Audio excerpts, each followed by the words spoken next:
வணக்கம் மக்களே, இன்றைக்கி நம்ம தி விச் எபிசோட் 2க்கான எக்ஸ்ப்ளனேஷன் தான் பார்க்க போகிறோம். கண்டிப்பாக இந்த வீடியோ இன்ட்ரெஸ்டிங்காக இருக்கும். இதுக்கு முன்னாடி போட்ட எபிசோட் பார்க்கலாம், கண்டிப்பாக போய் பார்த்துருவாங்க. அதுக்கு முன்னாடி போன எபிசோடு எங்கே இருந்து முடிஞ்சிருக்குன்னா, ஹீரோ இந்தமாரி அந்த டிடெக்டிவ் கிட்டே பேசின்னு இருப்பார். இந்தமாதிரி நான் ஹீரோயினை காப்பாற்ற விரும்புகிறேன், அதே சமயத்தில் அவளுடைய ஃபேட்டை என்னால் மாற்ற முடியுமான்னு கேட்குறாரு. இது ஒரு லாஜிக்கான ஒரு விஷயம் தானேன்ற மாதிரி சொல்கிறாரு. ஹீரோயினே மற்றவங்க கிட்டே பேசினா அவங்க இறந்து போயிடுறாங்க, அதை ஹீரோ மாற்றணும்னு இந்த பக்கம் நினைக்கிறாரு. அதே சமயத்தில் பேக்ரவுண்டில் ஹீரோயினை காமிச்சா ஹீரோயின் வந்து அவங்கள ஒரு ரெப்பன்சலாக ஃபீல் பண்ணிக்கிறாங்க. ரெப்பன்சல் கதை நமக்கு எல்லாருக்கும் தெரியும், டிஸ்னி ஒரு மூவி கூட எடுத்திருக்காங்க. ஹீரோயின் என்ன சொல்கிறாங்கன்னா, ரெப்பன்சல் எப்படி அந்த கோட்டையில் அடைஞ்சிருப்பாங்களோ அந்த மாதிரி தான் நானும் இந்த கோட்டையில் அடைஞ்சிருக்கேன். என்னால் யாரையும் பார்க்கவும் முடியாது, யார்கிட்டையும் பேசவும் முடியாது. ஒருவேளை நான் மற்றவங்க கிட்டே பேசினேன்னா அவங்க இறந்து போயிடுறாங்க. இதுக்கான விஷயம் எனக்கு இது வரைக்குமே புரியலை. இது முதல் முறையாக எங்கே ஆரம்பிச்சிச்சுன்னா என்னுடைய பழைய ஸ்கூல் டேஸில் தான்ன்ற மாரி இந்த பக்கம் ஹீரோயினுடைய அந்த முதல் பாதியிலேருந்து ஆரம்பிக்கிறாங்க. ஹீரோயினிக்கிட்ட ஒரு பையன் சந்தோஷமாக இந்தமாரி பேசிட்டு போகிறான். அந்த பையனுக்கு ஹீரோயினை ரொம்பவே பிடிக்கும்னு நினைக்கிறேன். அவன் நடந்து போகும்போது அந்த இடத்துல மேன்வெல்லாம் அந்த பையன் விழுந்துடுறான். அதே சமயத்தில் இன்னொரு பையன் ஹீரோயினிக்கிட்ட சாக்லேட் தந்துட்டு போக அந்த இடத்துல அவனுக்கு ஆக்சிடென்ட் ஆகிடுச்சு, இறந்துலாம் போகல, கால் மட்டும் உடஞ்சிருக்கு. அதே சமயத்தில் ஹீரோயினி சர்ச்சில் இருக்கக்கூடிய ஒரு பையனை பார்த்து சிரித்து பேசின்னு இருக்காங்க. அந்த சமயத்தில் அந்த பையன் வெளியே வரது மட்டும் இல்லாமல், நீ எப்போ சியோலுக்கு வரப்போகிற, நான் நல்ல கிரேட் கிடச்சிச்சு, நான் சியோலுக்கு போகிறேன், அந்த இடத்துல போய் நான் நல்லா படிக்க போகிறேன்னு சொல்ல அந்த இடத்துல அவங்களுக்கும் சியோலுக்கு போகணுன்னு ஆசையாக இருக்குது. ஆனால் ஹீரோயினோட கிரேட் ரொம்பவே கம்மி, அதால் ஹீரோயினியால் சியோலுக்கு வர முடியாதுன்னு சொல்ல, அதால் நான் உனக்கு சில புக்ஸ்லாம் தரேன், அதால் நீ நல்லா படித்து என் கூட வந்து நீயும் வா, நம்ம 2 பேரும் ஒன்றா சேர்ந்து படிப்போன்ற மாரி இந்த பக்கம் அந்த பையன் கூப்பிட்றான். ஹீரோயினி இந்த பக்கம் அவங்ககிட்ட சிரித்து பேச, சிரிச்சது ஒரு தப்பான்ற மாரி அந்த பையன் திடீர்னு மயங்கி விழுந்துடுறான். மயங்கி திடீர்னு அவன் வாயிலேருந்து நுரத்தால் ஆரம்பிச்சிச்சு. ஆனால் அந்த பையனுக்கு எதுவும் ஆகலை. அவன் சியோலில் போய் படிக்க ஆரம்பிச்சிடான். திரும்ப ஹீரோயினியை பார்க்கவே இல்லை, ஹீரோயினிக்கிட்ட பேசவும் இல்லை. அந்த பக்கம் ஹீரோயினி எப்போல்லாம் ஸ்கூலுக்கு வராங்களோ அந்த இடத்துல எல்லாருமே ஹீரோயினியை பற்றி புரளி பேசுறது. ஹீரோயினி யாரெல்லாம் பார்க்குறாங்களோ அவங்களுக்கு ஆக்சிடென்ட் ஆகுது, ஹீரோயினி ஒரு சூனியக்காரின்ற மாரி எல்லாருமே ஹீரோயினிக்கு முதுகுக்கு பின்னாடி பேசுகிறாங்க. அதுவும் அவள் காதில் கேட்குற மாரி பேச இது மொத்தத்தையும் ஹீரோயினி கேட்குறாங்க. அந்த இடத்துல ஹீரோயினிக்கு ஒருத்தர் சப்போர்ட் பண்ணிட்டு அந்த பக்கம் ஹீரோயினிக்கு ஜூஸ் வச்சுட்டு போகிறாரு. இவர் ஃபஸ்ட் எபிசோடில் முதல் டேட் தான் பார்த்துருப்போம். ஹீரோயினியை பார்த்ததுக்கப்புறம் அப்படியே இந்த பக்கம் ஹீரோயினியோட ஸ்கூல் டேஸ் எப்படி போகுதுன்ற மாரி அவங்க அப்பா ஹீரோயினிக்கிட்ட விசாரிச்சுன்னு இருக்கு. ஹீரோயினி ஸ்கூல் டேஸ் நல்லா தான் போகுதுன்றாரு. அவங்க அப்பா இப்போதைக்கு கஷ்டப்படுற ஃபேமிலியாக தான் இருக்கார். இந்தமாதிரி ஃபார்மிங் பண்ணி தான் அவருடைய பொண்ணையை படிக்க வைக்கிறாரு. அவருடைய பொண்ணு நல்லா படிக்கணுன்ற எண்ணம் தான் இந்த பக்கம் அவருக்கு இருக்குது. ஹீரோயினிக்கு அம்மா கிடையாது, அவங்க இறந்துட்டாங்க. அந்த ஒரு சோகத்தில் ஹீரோயினி இருக்காங்க. அவங்க அப்பாவும் அந்த சோகத்தில் இருக்கார். ஆனால் அவங்க பொண்ணுக்கிட்டே எதையும் காமிச்சிக்க மாட்டார். இருந்தாலும் ஆனவனா மனசுக்குள்ளாரே அவர் ஃபீல் பண்ணிக்கிறது. அதே சமயத்தில் அவருடைய பொண்ணுக்கு என்ன தேவை, அவள் பொண்ணு என்ன யோசிக்கிறான்ற மாரி அவள் பொண்ணுக்காக எல்லா விஷயத்தையுமே பார்த்து அவங்க அப்பா பண்ணுறாரு. அவங்க அம்மாவுடைய அந்த ஞாபக நாளுக்கு கூட இவர் எதுவும் பண்ணாமல் இவருடைய பொண்ணுக்கு தான் எல்லா விஷயத்தையும் பண்ணுறாரு. அந்த அளவுக்கு ரொம்ப கஷ்டத்தில் தான் இருக்காங்க. இருந்தாலும் ஹீரோயினி அவங்க அப்பாவுக்காகவாச்சும் படிக்கணுமேன்ற மாரி நல்லா படிக்கிறாங்க. அதில் ஹீரோயினி அவங்களால முடிஞ்சா ஹார்ட் ஒர்க்லாம் போட, அதே சமயத்தில் ஸ்கூலில் இருக்கிற எல்லாருமே அந்த வதனியை இந்த பக்கம் பரப்பிக்கினே இருக்காங்க. அதே சமயத்தில் ஸ்கூலில் சில பசங்க காணாமல் போயின்னு இருக்காங்க. அவங்க எல்லாருமே கடைசியாக ஹீரோயினி கிட்ட தான் பேசியிருக்காங்க. கடைசியாக இந்த பக்கம் மழையுமே பெய்ய ஆரம்பிக்குது. அந்த மழையில் ஹீரோயினி நனைஞ்சிக்கின்னு போகலான்னு இருக்கும்போது அந்த பக்கம் அந்த பையன் வரா. இவனை நீங்கள் ஃபஸ்ட் எபிசோடில் பார்த்துருப்பீங்க. அந்த சீன் திரும்ப இங்கே நடக்குது. இந்த இடத்துல இந்த பையன் நடந்து போகும்போது அந்த இடத்துல ஹீரோயினியை பார்க்குறது மட்டும் இல்லாமல் இந்த பக்கம் இவன் ஹீரோயினி கிட்ட ஐ லைக் யூன்ற மாதிரி சொல்லிட்டு அந்த இடத்த விட்டு போகிறான். அதே சமயத்தில் ஹீரோயினிக்காக தான் இந்த பக்கம் வந்திருப்பான். ஹீரோயினிக்கிட்ட கொடை கொடுத்துட்டு போகும்போது அந்த பையன் இடி வந்து அதே இடத்துல இருந்தான். ஃபர்ஸ்ட் எபிசோடில் பார்த்துருப்போம். அதுக்கு அடுத்தது இந்த பக்கம் பிக்னிக் ஸ்பாட்டில் ஹீரோயின் இருக்காங்க. அந்த இடத்துல ஒரு பையன் ஹீரோயினிக்கிட்ட ஜூஸ் எடுத்து தரான். ஹீரோயினியாக அந்த ஜூஸை வாங்கலாமா வேணாமான்னு தெரியாமல் அந்த இடத்த விட்டு போயிடுறாங்க. அதே சமயத்தில் நம்ம ஃபஸ்ட் எபிசோடில் இந்த சீனை பார்த்துருப்போம். அது எக்ஸாக்ட்லி இங்கே நடக்குது. நம்ம ஹீரோ ஃபோட்டோ எடுக்கிறது, ஹீரோயினி அந்த இடத்துல உட்காந்து படிக்கிறதுலாம் இந்த இடத்துல அப்படியே நடக்கு. அந்த இடத்துல ஒரு பையனுக்கு கூட ஆக்சிடென்ட் ஆகி தூக்கின்னு போனாங்கன்னு சொன்ன பார்த்தீங்களா, அது இந்த பையன் தான். கடைசியில் அவன் ஹீரோயினிக்கிட்ட முழுசாக பேசலை, இல்லை மொத்தமாகவே போயிருப்பானோ என்னமோ. அதை நினச்சி ஹீரோயினி அகெயின் வருத்தப்பட ஆரம்பிக்கிறாங்க. இதை ஹீரோவும் தூரத்துலேருந்து நோட்டீஸ் பண்ணுறாரு. அந்த பக்கம் ஹீரோயினிக்கிட்ட பேசுகிறவங்க மொத்த பேருக்குமே இந்த ஸ்கூலில் மிகப்பெரிய பாதிப்பு ஏற்படுது. இந்த பக்கம் ஒருத்தவங்க கால் ஓடிடுறதுன்னா, ஒருத்தவங்க டான்ஸ் ஆடும்போது கால் சுலுக்கிக்கிறது என்னன்ற மாரி அதிக ஆக்சிடென்ட்டு ஸ்கூலில் ஏற்பட ஆரம்பிக்குது.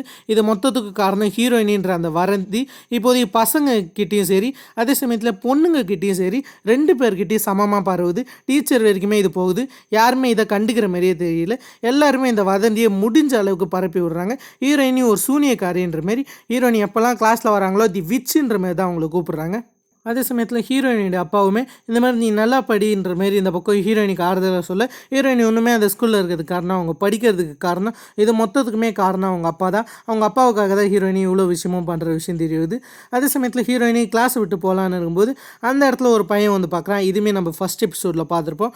அதான் அந்த பையன் பார்க்குறது மட்டும் இல்லாமல் ஹீரோயினிக்கிட்ட வந்து கிளாஸில் நடக்கிற அந்த வதந்திங்களை பற்றி பேசிக்கின்னு இருக்கான்.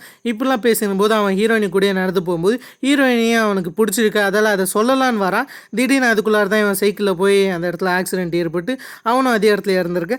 அந்த இடத்த விட்டு ஹீரோயினியுமே ஸ்ட்ரெயிட்டாக நடந்து போகிறாங்க. இந்த சீனை நம்ம ஃபஸ்ட் எபிசோடில் பார்த்துருப்போம். ஹீரோயினி அவங்க வீட்டில் ரொம்பவே சோகமாக படுத்துருக்கு. அவங்க அப்பாவுமே நீ ஸ்டடீஸை கண்டினியூ பண்ணுன்னு சொல்லும்போது ஹீரோயினி கண்டினியூ பண்ணுற மாரியெல்லாம் அவங்க அப்பா கிட்ட பேசுகிற மாரியும் கிடையாது.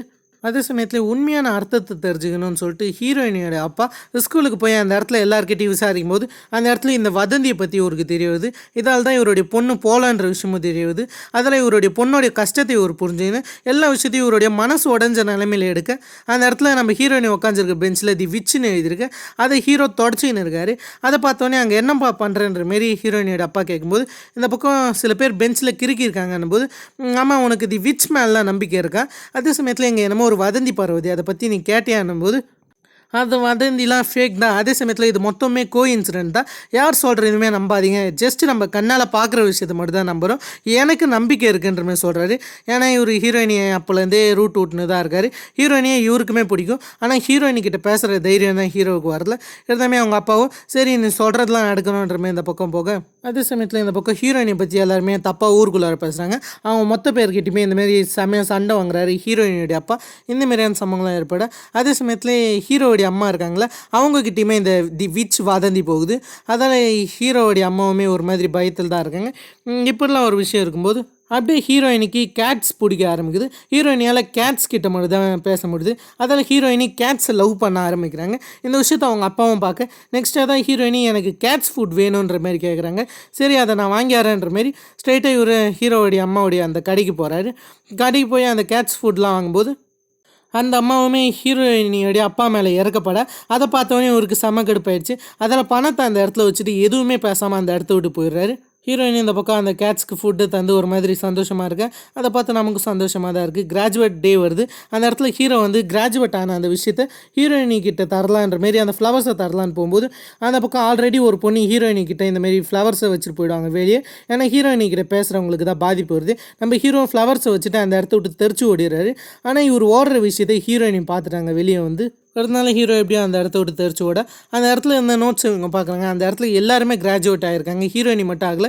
ஹீரோயினிக்கு படிக்கணும்னு ஒரு ஆசை இருக்குது. ஆனால் இவங்களால படிப்பை கண்டினியூ பண்ண முடியல. அவங்க அப்பாவுமே என்ன சொல்கிறான்னு நீ சியோலுக்கு போன்ற மாதிரி சொல்கிறாரு. சியோலுக்கு போய் படி, சியோலில் இந்த பிரச்சனைலாம் இருக்காது. நான் இந்த கிராமத்தில் இருக்கிறதால தான் நான் கஷ்டப்படுறேன். நான் ஏகப்பட்ட பணத்தை சேவ் பண்ணி வச்சுருக்கேன். அதனால் நான் உனக்கு பணம் தரேன், நானுமே சியோலுக்கு வந்து உன்னை பார்த்துக்கிறேன்றமே சொல்ல சரின்ற மாரி ஹீரோயினியும் சந்தோஷமாக தான் இருக்காங்க. அதே சமயத்தில் அவங்க அப்பா இந்தமாரி ஃபார்மிங் பண்ணலான்னு போகும்போது ஹீரோயினுமே போகிறேன்னு சொல்கிறாங்க. ஏன்னா அவங்க அப்பாவுக்கு யாருமே ஹெல்ப் பண்ண வரமாட்டாங்க. ஹீரோயினோட அப்பாவும் அந்த இடத்துல ஃபார்மிங் பண்ணும்போது ஹீரோயினி அந்த நொடியில் சந்தோஷமாக இருப்பாங்க. ஆனால் அவங்களுக்கு தெரியாது அவங்க அப்பாவை பார்க்க போகிற கடைசி நொடி இதான்ற விஷயம். அந்த இடத்துல ஒரு பாம்பு வருது. அந்த பாம்பு வேகமாக ஹீரோயினியோடைய காலை கொத்த ஆரம்பிக்குது. அதை அவங்க அப்பா பார்க்குறாரு. அவங்க அப்பா பார்க்கும்போது ஹீரோயினியை காப்பாற்றணுன்ற எண்ணம் தான் போகுது. ஹீரோயினி உடம்புக்குள்ளார விஷம் ஏற அதே சமயத்தில் இவங்க அப்பா அந்த விஷத்தை எடுக்க அவர் அதே இடத்துல இறக்க ஆரம்பிக்கிறாரு. இதை பார்த்து ஹீரோயினி கதறி எழுவ ஆரம்பிக்கிறாங்க. எல்லார்கிட்டையுமே உதவி கேட்குறாங்க.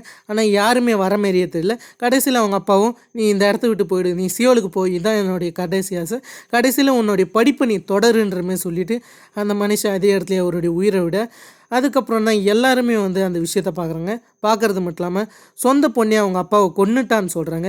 அந்த ஒரு வழி ஹீரோயினி அதே இடத்துலையே கொல்ல அவள் கொஞ்சம் கொஞ்சமாக அழுவ ஆரம்பிக்கிறாள். அவள் கொஞ்சம் கொஞ்சமாக அவளுடைய நம்பிக்கை இழக்கிறாள். அவங்க அப்பா சொன்ன அந்த ஒரு கடைசி வார்த்தை தான் அவன் மனசுக்குள்ளார நிற்குது, சியோலுக்கு போகணுன்னு. அதில் அவள் சியோலுக்கும் போக ஆரம்பிக்கிறாள். சியோலுக்குமே ஹீரோயினி ஒரு மிகப்பெரிய கஷ்டத்தில் வர. ஆனால் சியோலுக்கு வந்து ஹீரோயினிக்கு எந்த பிரயோஜனமும் கிடையாது. வெப்பன்சல் மாரி தனியாக தான் இருக்காங்க. தனியாக ஒரு கோட்டையில் இருக்காங்க. யாரையும் அவங்க பார்க்குறதும் கிடையாது, யாரும் அவங்கள பார்க்க வரதும் கிடையாது. அவங்கள பார்த்து எல்லாருமே பயப்பட ஆரம்பிக்கிறாங்க. ஹீரோயினி எல்லாரையும் விட்டு விலக ஆரம்பிக்கிறாங்க. என் இனிய தனிமையேன்ற மாரி அவங்க தனிமையை மட்டும் தான் அனுபவிக்கிறாங்க.